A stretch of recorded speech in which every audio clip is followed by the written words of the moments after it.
દેશની પ્રથમ bullet train 15 August 2027 થી દોડાવવામાં આવશે। પાલઘર જિલ્લામાં મહારાષ્ટ્રની પહેલી માઉન્ટેન ટનલ આશરે 1.5 કિલોમીટર લાંબી છે। આ માઉન્ટેન ટનલ વિરાર અને બોઈસર બુલેટ ટ્રેન સ્ટેશનો વચ્ચે સ્થિત છે। Mumbai Ahmedabad high speed rail કોરિડોરની કુલ લંબાઈ 508 કિલોમીટર છે।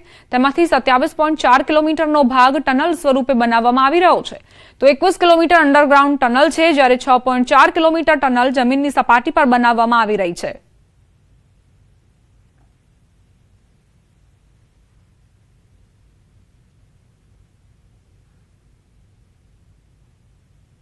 तो ये काम किस तरह से स्पीड से हो, 21 में कंस्ट्रक्शन चालू हुआ, अगस्त 2021 में कंस्ट्रक्शन चालू हुआ और 2027 में कमीशन हो जाएगा।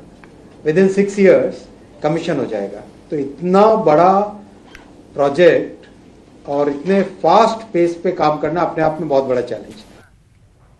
समाचार सूरत थी मांडवी धर्मांतरण कौभांडमां વધુ એક શિક્ષકની ધરપકડ કરાઈ છે। ધર્માંતરણ માટે આવતા ફંડનો હિસાબ રાખતો હોવાનો ઘટસ્ફોટ। રામજી ચૌધરીનો રહસ્ય સચિવ તરીકે ઓળખાતો કોનું ધર્માંતરણ કોની પાસે કરાવવું તેની જવાબદારી સંભાળતો ખ્રિસ્તી કાર્યક્રમમાં રાકેશ વસાવાની મુખ્ય ભૂમિકા રહી।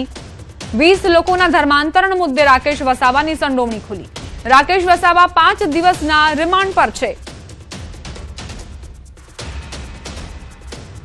માંડવી ધર્માંતરણ કૌભાંડમાં વધુ એક શિક્ષકની સંડોવણી ખુલી છે, તેની ધરપકડ કરાઈ છે। સંવાદદાતા કેતન જોડાઈ ગયા છે વધુ જાણકારી સાથે। કેતન, વધુ એક શિક્ષકની ધરપકડ કયા કારણોસર? ચોક્કસથી વાત કરું તો સુરત જિલ્લાના માંડવી તાલુકાની અંદર એક લગ્નની લાલચ આપીને ધર્માંતરણનો મામલો બહાર આવ્યો હતો। એક સમય દરમિયાન રામજી ચૌધરીની અટક કરવામાં આવી હતી। ત્યારબાદ જિલ્લા પોલીસ સામેલ કરી અને વધુ તપાસ હાથ ધરતા अन्य अगाऊ पर 2 शिक्षकों धर्मांतरण मामले झड़पाया था। परिवार વધુ તપાસ કરતા હજુ એક શિક્ષક રાકેશ વસાવા નામનો છે સ્કૂલની અંદર વોટ્સએપ ગ્રુપ ચલાવી અને પોતે આ હિન્દુ અને એક પ્રલોભન આપીને લોકોને ભરમાવતો હતો।